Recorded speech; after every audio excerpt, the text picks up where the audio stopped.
while Andy is coming up, I'll introduce him. This is Andy Sawford. Andy is the Chief Executive of the Local Government Information Unit. Many of you in the UK will be familiar with the very active profile the unit has in advocating for local government. And we look forward to hearing what you have to say. Thank you very much. Okay, thank you, Professor Hamilton. Madam Mayor, Mr.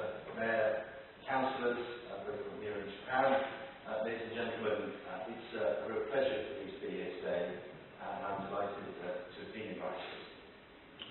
I'm perhaps one of the few people in the room who wasn't disappointed that I couldn't come today. One of my early jobs that led me onto the path of working in politics and public policy was as a speechwriter for Phil Fagan. And I had after 6 months of the job. And I had to borrow Barbara's phrase, I had the audacity of youth. I thought that I could make very good speeches. And of course I was only writing in the back room. And like those of you watching Who Wants to Be a Millionaire shouting at the TV screen, because you know the answer, it's never as easy when you actually get up to do it. So I was quite pleased that Phil wasn't here to see me and give the speech.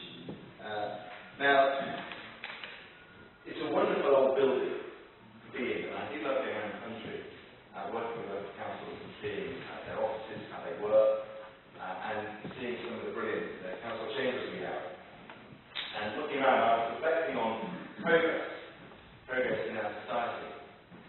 And I couldn't help but notice that most of the civic leaders from Derbyshire around your room are men, and you might expect that. You have that around the country in municipal chambers.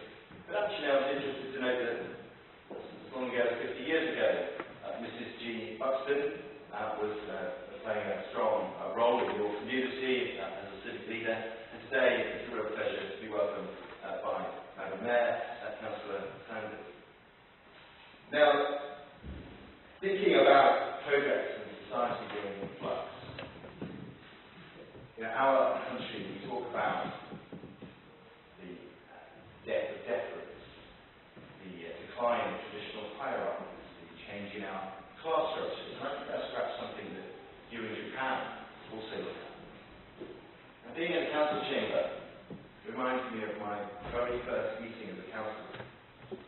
23 years old. It was a warm and sunny evening, and so I did what you might normally do. I took my jacket off. And after a few moments, Councillor Sawford, said our very imposing Welsh chairman. Why have you removed your jacket? This is very honest, this man. He said, the mayor did not give you permission.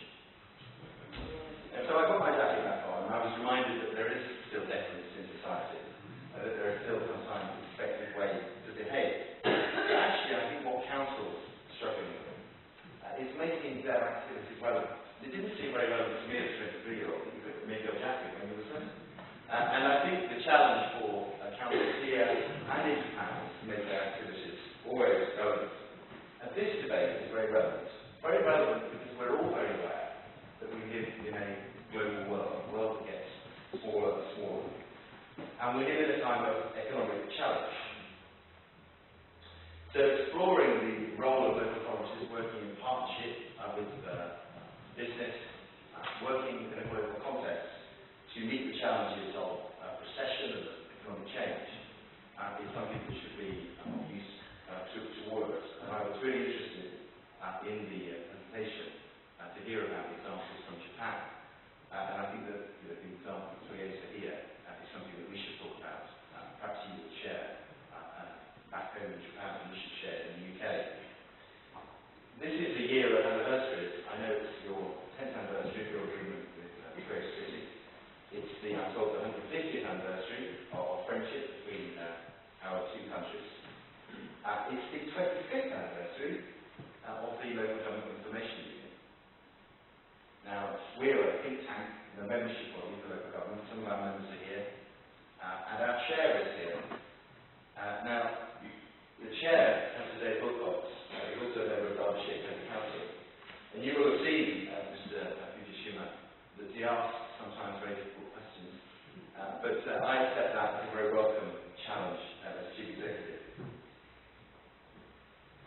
I'm pleased to say that the LGIU is going from strength to strength. We've just won the Think Tank of the Year award in the United Kingdom. And we work around issues that I know will be of interest to you in Japan. We have 4 centres that focus our work on local sustainability, children's services, on service transformation, and on local democracy itself. We believe that local democracy actually helps to improve services because it helps make sure that they better meet local needs, get people involved, proper accountability, structures in the community. If there's good dialogue with their community, and I know I shared a platform recently with Councillor Wheeler, and I know that she has a very robust dialogue with her community to good effect. And actually when that dialogue is there, you do improve services, and you make sure they meet people's needs. But councils are just one element we know of a global partnership, and in making the case for local democracy, we also recognise that we have to work with a broad range of local partners. Never has partnership been more important than now, as the work of Toyota in Derbyshire shows. Decisions made many miles away in your country affect small communities here in Derbyshire through business and livelihoods that are linked to international trade. So having partners in a global world hit by financial uncertainty is more important than ever, and it looks likely that both our nations are now entering recession, and I know that yesterday Japan entered recession. I'll come to the economy in a moment, but I just want to speak briefly about local government. Part of our learning, Japan Local Government Centre and the Local Government Information Unit, is to share the experiences of local authorities in our 2 countries. I know that you've recently had a major reorganisation, so it's interesting to hear more about it there. The merging of municipalities from around 3,000 to around 1,800, with the aim of strengthening local government. In the UK, we often complain about the organisation of local government. It is not a popular subject to raise, and I think there are very legitimate concerns, and no doubt these will be part of your debate, that when you change the structures, not just in local government, but in health services and other public services, and when you change structures, you have to be confident that actually it's going to result in improved outcomes in terms of the services you're trying to deliver, rather than do something that distracts from that.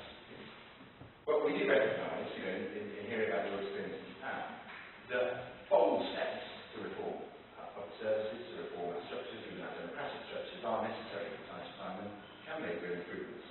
So I'd like to wish you all success in the restructuring of Japan, and to tell you that, of course, we are, you'll be familiar with this, that we're going through a small amount of restructuring in the UK. It doesn't feel small, I guess,